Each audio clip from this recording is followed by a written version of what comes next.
You are listening to Imagine, Create, Inspire, the podcast. Join host Bruce Andrews in conversations with creatives. Every artist has a story, and the struggle is real to stay inspired and in the flow.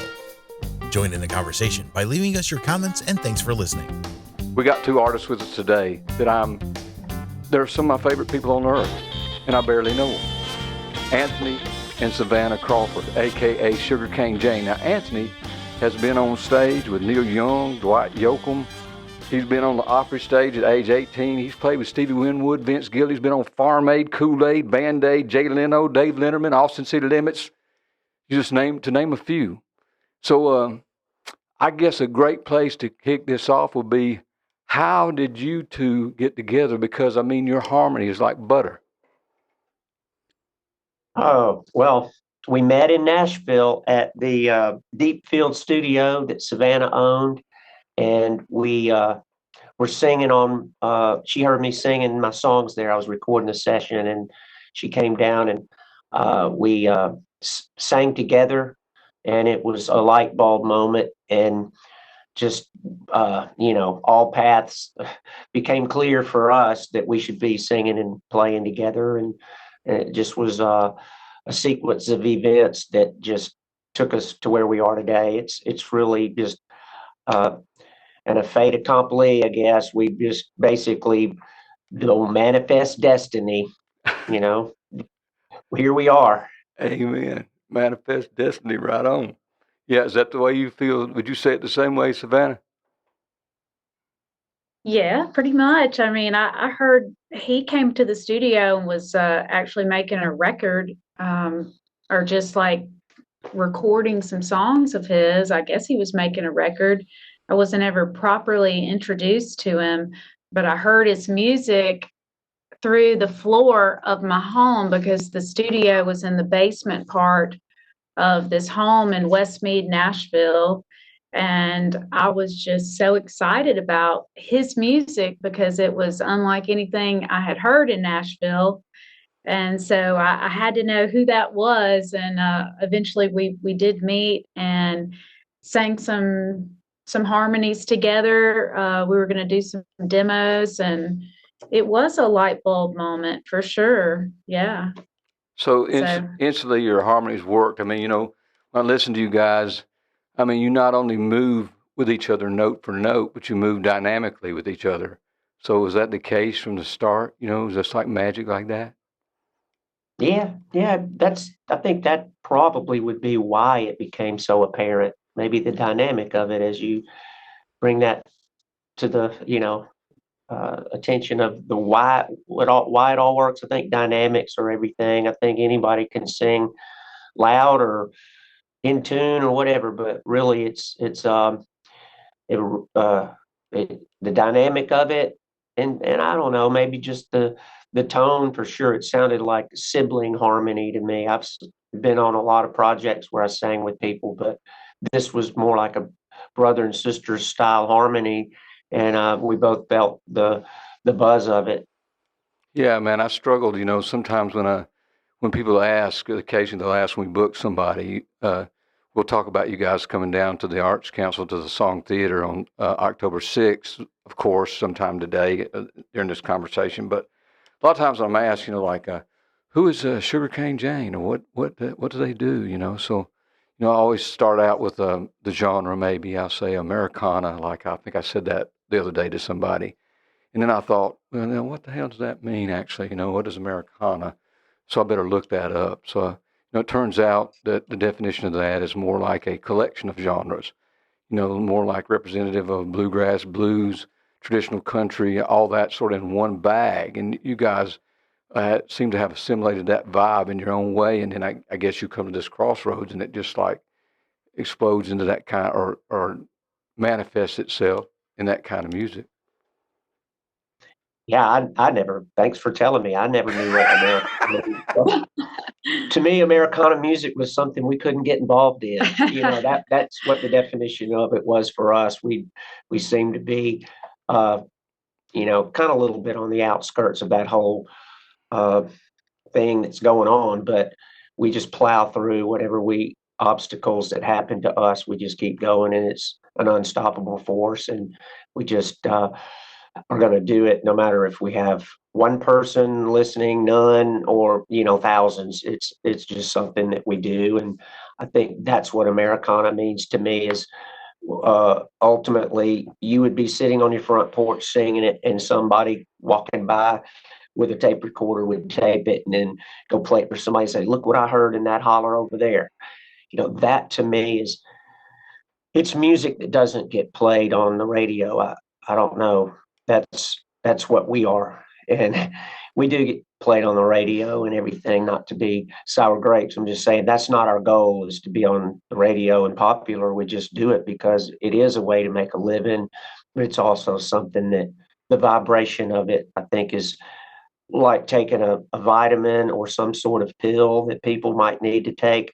I think vibration is a necessary uh, element to people's lives, where if you're on the right wavelength with life, you just feel a buzz that's very positive and flowing in a direction, and then you can turn it around the other way and it's anything but that. So we make music to keep ourselves going the same direction. Yeah, I've been man. calling it folk rock. That's what I think our genre is. We've 14 years in, and we're still not quite sure. Usually we just let other people tell us what it is, and we just worry about the music that we're making. But looking at other artists, in the past, I like the idea of folk rock. Anthony writes in all kinds of genres, so it's really hard to pinpoint one for us, because we like to really do all his music. So you might get a country song one minute and a rock song the next.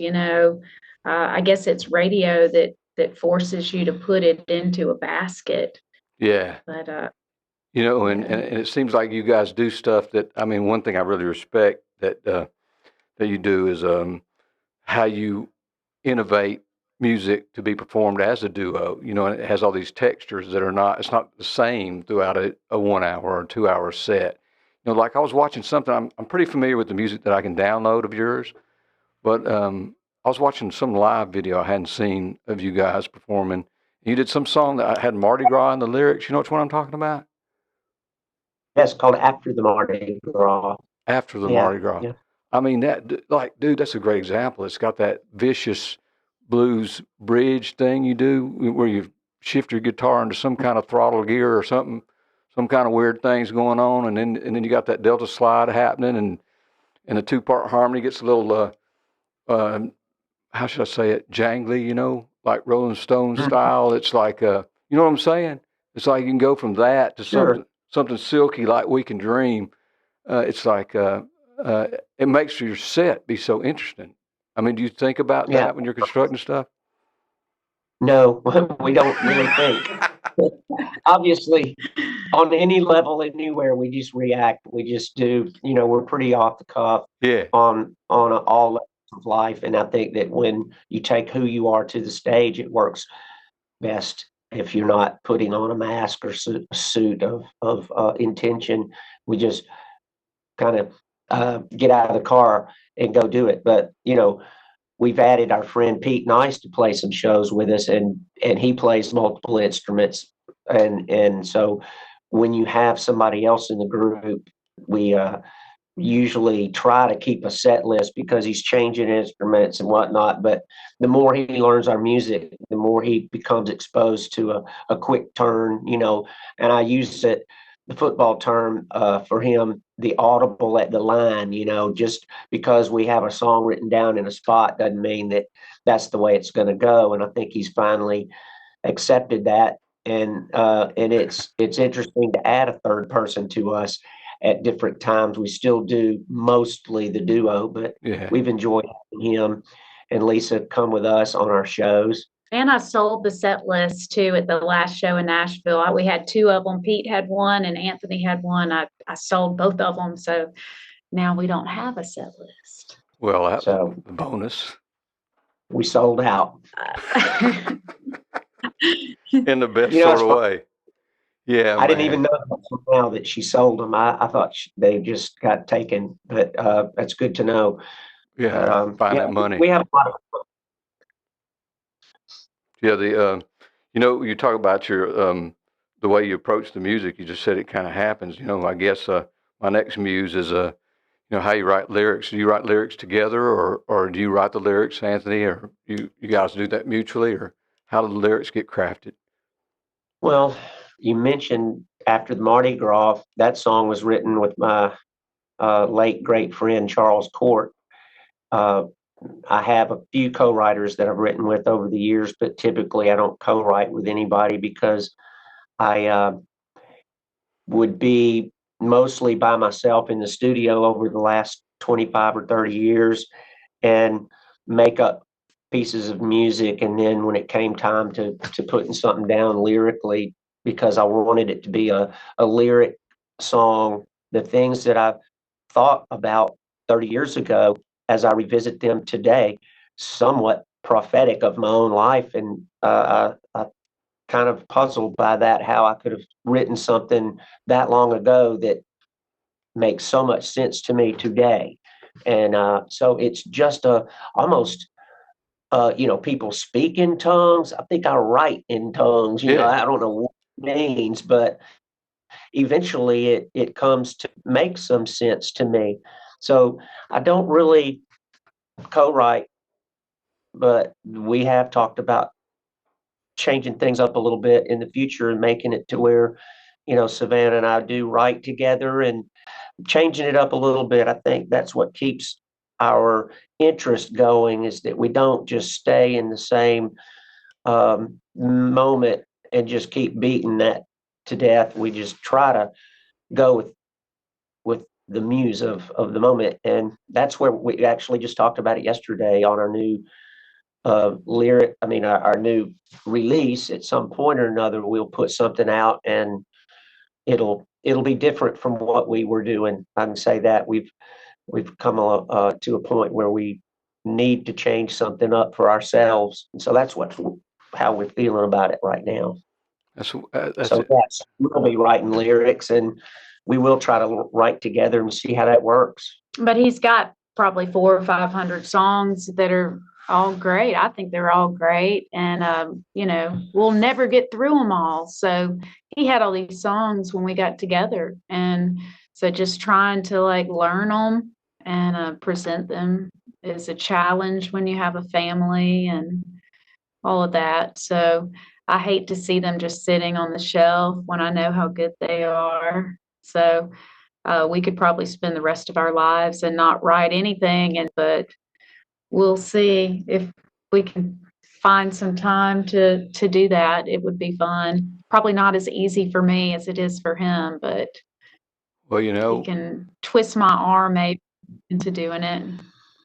I will I will quote the great Anthony Crawford on that line. I think he wrote, that's one of my favorite lines. Our book of life has 1,000,000 pages that have yet to be read. That's from your tune. We can dream, right? So it's like that's one Yeah, of my. that is actually that's my good friend Buzz Cason. That you talk about co-writes. What a brilliant man he is, and I give all credit to him on that song, because he is a fantastic writer, and I appreciate you saying that. Yeah, I have to tell you that of all the songs I have, you picked that one. That is my dear friend Buzz Cason. And if you don't, anybody doesn't know him, they should go look him up. I was so fortunate to be with such a great writer. And yes, that is exactly one of my favorite lyrics as well. I can see why you would pick that It out. just hangs in my head. Um, And also we've only got the two albums that are out there like on Spotify and iTunes yeah. and all for people to hear right now, which those are albums that Anthony and Buzz co-wrote together, and Buzz backed those projects and has control of those projects. And Hmm. so when we started like looking at the numbers of what artists are actually making off the streams, we decided to just pull all our music off of the platforms at that Yeah. time, because it just didn't sit right. It's not right what they pay the songwriters. And so we just decided to pull them off. We actually have, I think this next release may be like number 11 for us as far as albums. But all the other albums you would have to get either at a live show or on our website at sugarcanejane.com. Gotcha. And that way, all of the purchase price just goes to the artist. And so I don't know if that's the right thing to do. I mean, I think this day and time, you pretty much just have to give your music away. It seems like, so we're trying to come to terms with that. But for me, I don't know. I just feel like it's until it makes more sense for the writer, I've been holding on to them. So Yeah. I'm not sure what this next release is going to look like, but we'll probably have to let her rip and just give it away like everybody else is doing. It don't seem right, but It doesn't seem right, but that is the way things have evolved. And I mean, when I say evolved at quite a rapid pace since the '90s. From the innovation of file sharing, if you want to call it an innovation, to where we are now is like, you couldn't have possibly kept up, and nobody's written the rule book yet. You're still writing it, so I think you're not on a. I get what you're doing for sure.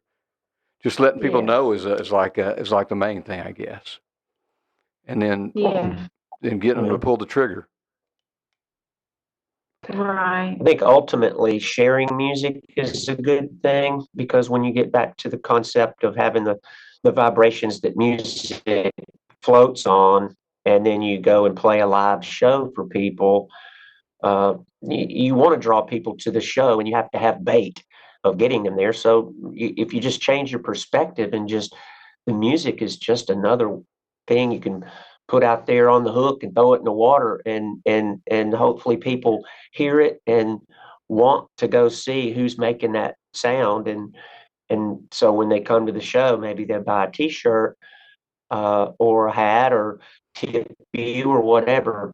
But I think things work out the way they're supposed to, regardless of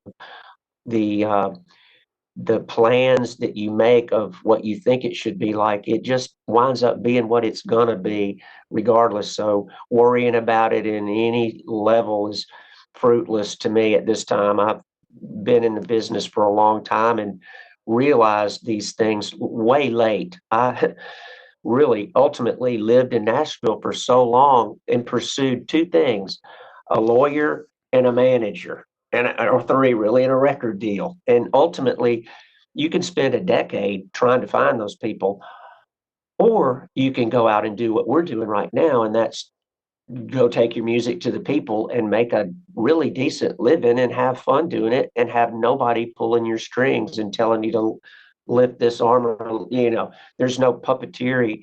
It's just, you got a car and a guitar, go do it. And that's what we're doing. So we tried that approach, and it's working really well. However, we still would not turn down any offer from somebody that would help us. There's no doubt, but I'm not going to spend any more of my life looking for somebody to help me. No, That's brother, just a waste of time. that's so spot on. I mean, Philip and I were just talking a while ago. I mean, you got 8,760 hours in a year, and about 10 conscious hours on most good days, and then that's taken up with a whole bunch of providing sustenance. So, and then the lifespan of a male in the United States is about 77, 74 years. So you start doing the math. Wasting time is not an option. So it's getting Yeah, no. and then combining that with the idea that you must create. That's what I get from you guys. You must do it. You're sitting in your own studio right now. You must do it. Yeah. Yeah, we're all backed up. I'm going to go put all the music back on as soon as we finish the conversation. All right, oh man. Well, I won't belabor the conversation, man. I really appreciate y'all spending some time with us. I'm just excited about you coming down on October 6th. So, what you guys are going to bring? You want to give us any kind of preview of what you expect to do when you hit the stage in Columbiana, Alabama at the Song Theater on October 6th? We're going to bring our friend Pete Nice with us, and we're going to come in and do a lot of songs that people have heard and lots that they have not heard. And we're just going to have a great time with you, as we always do there, and just be natural and have a great night. Be natural. I like it. It's going to be fun. Yeah. Looking forward to it, man. Anything else y'all want to tell the people, about what you're doing or working on? Well, I heard that you played or did something significant at the City Winery. And so you hold in your hands a Sugarcane Jane bottle of wine? Yes, it's from the September 6, 2023 performance, but the contents are from 2019, and this one happens to be Pinot. A Pinot Noir. But we purchased a couple of cases from them, and we're going to bring it to the show, and people will be able to purchase a bottle. So we'll have a case of Chardonnay and a case of Syrah, which is a nice red. And we taste tested all of these and approved. So I intend to join you in a glass when you come down. That'd be awesome. Yeah. Yeah. How'd that come about?